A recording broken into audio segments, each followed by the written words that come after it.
Hi friends, అందరికీ నమస్కారం. నేను మీ Mohini. Welcome to my channel Mohini's home. ఈరోజైతే ఒక మంచి హెల్దీ బ్రేక్ఫాస్ట్ అయితే చూపిస్తున్నాను. చూడండి,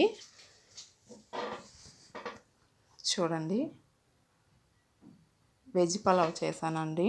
అన్ని రకాల కూరగాయలు వేసి, క్యారెట్, బీట్రూట్ అన్నీ నా దగ్గర ఉన్న అవైలబుల్ అన్నీ. తర్వాత స్ప్రౌట్స్, అంబలి, రాగి జావా, తర్వాత ఒక బనానా, తర్వాత డ్రై ఫ్రూట్స్. ఇదైతే మంచి హెల్దీ బ్రేక్ఫాస్ట్ అండి, పిల్లలకైనా పెద్దోళ్ళకైనా. తర్వాత అయితే నేను కరివేపాకు పప్పుల పొడి చేస్తున్నానండి. ఫస్ట్ చేసింది అయితే అయిపోయింది. చూడండి, కరివేపాకు అయితే ఫ్రెష్గా తెచ్చినప్పుడే ఇలా చేసేస్తానండి. చక్కగా కరివేపాకు అయితే తీసుకొని కడిగి నీట్గా ఎండబెట్టుకున్నాను. తర్వాత ధనియాలు అన్నీ కూడా, పప్పులు అన్నీ కూడా ఇలా ఫ్రై చేసేసుకుంటున్నాను. చూడండి, చక్కగా అవన్నీ ఫ్రై చేసుకొని మిక్సీ అయితే పట్టేశానండి. ఇలా ఉండాలి మెత్తగా. ఇలా గాజు సీసాలో స్టోర్ చేసుకున్నానండి. కరివేపాకు, పప్పుల పొడి, కందిపప్పు, తర్వాత పెసరపప్పు వేసుకున్నానండి. చూడండి, ఇలా చక్కగా స్టోర్ చేసుకుంటే హెయిర్కి కూడా మంచిది కదండి కరివేపాకు పొడి. దాంతో పప్పులు కూడా ఉన్నాయి, ఇంకా ఎవరైనా తినొచ్చండి చక్కగా. రోజు అన్నం తినేటప్పుడు 1-2 ముద్దలు దీంతో కలుపుకొని నెయ్యి వేసుకొని తింటే సూపర్గా ఉంటుందండి, హెల్తీ కూడా.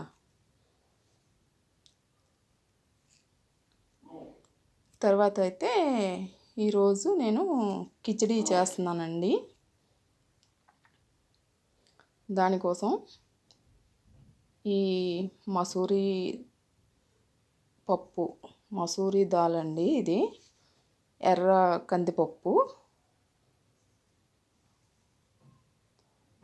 తర్వాత పెసరపప్పు,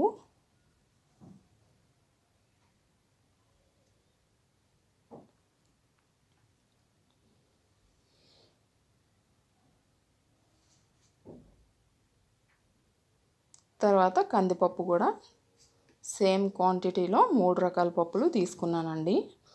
రైస్ అయితే ఒక 2 గ్లాసులు అయితే తీసుకున్నానండి. చూడండి, రైస్ ఒక 2 గ్లాసులు తీసుకున్నాను. తర్వాత ఈ 3 రకాల పప్పులు తీసుకున్నాను. తర్వాత మసాలా ఐటమ్స్ మనం బిర్యానీలో వేసుకుంటాం కదా, అవి. తర్వాత నా దగ్గర అవైలబుల్ ఉన్న వెజిటబుల్స్ అన్నీ ఇలా కట్ చేసి పెట్టుకున్నాను.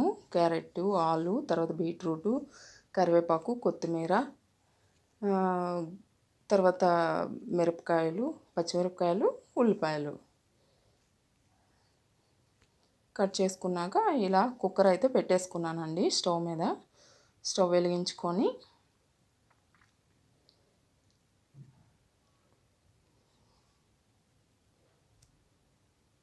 నెయ్యి అయితే వేసుకుంటున్నాను ఫస్ట్.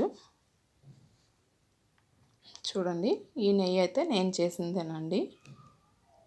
పాల మీద మేగడతో నేను నెయ్యి చేసుకుంటాను, ఇలా స్టోర్ చేసుకుంటాను.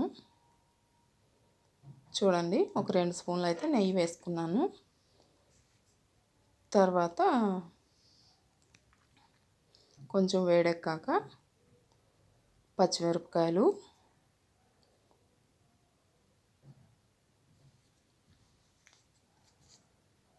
కరివేపాకు వేసేసానండి. ఈ 2 కొద్దిగా ఫ్రై అయినాక మంచి స్మెల్ అయితే వస్తుందండి. ఫస్ట్ కరివేపాకు, పచ్చిమిరపకాయలు వేయించుకుంటే ఇలా,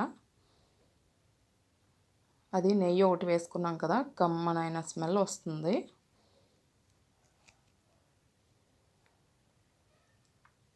ఇలా కొంచెం లైట్గా ఫ్రై అయినాక ఆనియన్స్ కూడా వేసేసుకోవాలండి. ఇప్పుడు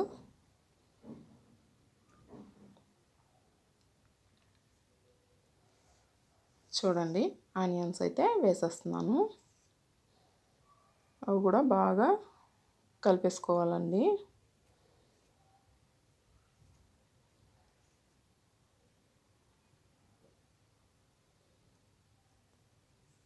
తర్వాత అల్లం వెల్లుల్లి పేస్ట్ అయితే కొద్దిగా వేసుకుంటున్నాను. చూడండి, అల్లం వెల్లుల్లి పేస్ట్ అయితే ఒక స్పూన్ అంతా వేసుకున్నాను. పెద్ద స్పూన్తో అయితే ఒక స్పూన్ అవుద్దండి, అదైతే చిన్న స్పూను, అందుకే 2 టైమ్స్ వేసాను.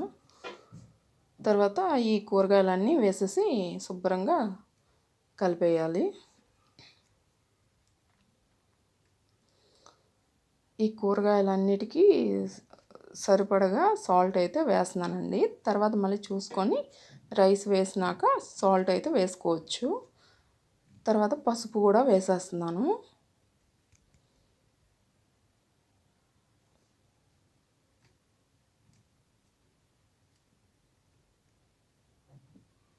తర్వాత ధనియాల పౌడర్ అండి, ఒక స్పూను వేసాను.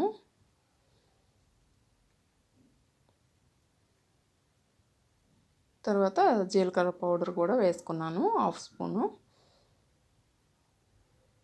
శుభ్రంగా అన్నీ వేసుకున్నాక ఇలా కలిపేసుకోవాలి.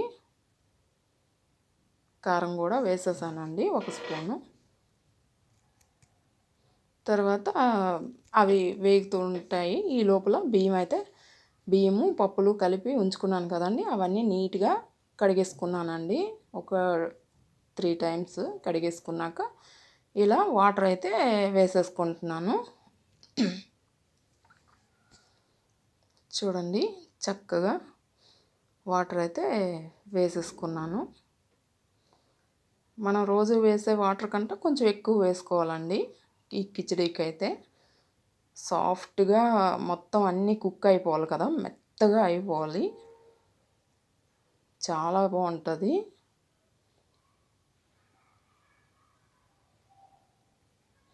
చూడండి, ఇలా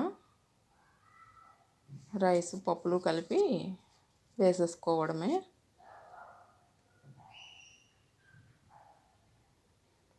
చక్కగా వేసేసినాక శుభ్రంగా కలిపేసుకోవాలండి. ఇప్పుడు కొత్తిమీర కూడా కట్ చేసి పెట్టుకున్నాం కదా, ఇప్పుడు వేసేసుకోవాలి. ఉప్పు కూడా తగినంత ఇప్పుడే వేసేసుకోవాలండి. శుభ్రంగా కలిపేసి మూత అయితే పెట్టేయాలండి. పెట్టేసి స్టవ్ పెద్ద మంట పెట్టేసుకొని ఒక 3-4 విజిల్లు కొట్టేస్తే చాలండి. తర్వాత అయితే కొద్దిగా చల్లగా అయ్యాక మూత అయితే ఓపెన్ చేశాను. చూడండి ఎంత సాఫ్ట్గా అయిందో. కుక్కర్ మూత పెట్టే ముందే నెయ్యి కూడా వేసానండి, అది వీడియో తీయలేదు. చూడండి ఎంత సాఫ్ట్గా, చాలా బాగుందండి. నా దగ్గర మటన్తో నేనైతే ఇలా పెట్టుకున్నాను, మటన్ కర్రీతో. వీడియో నచ్చితే లైక్ చేయండి, షేర్ చేయండి, సబ్స్క్రైబ్ చేసుకోండి నా ఛానల్ను.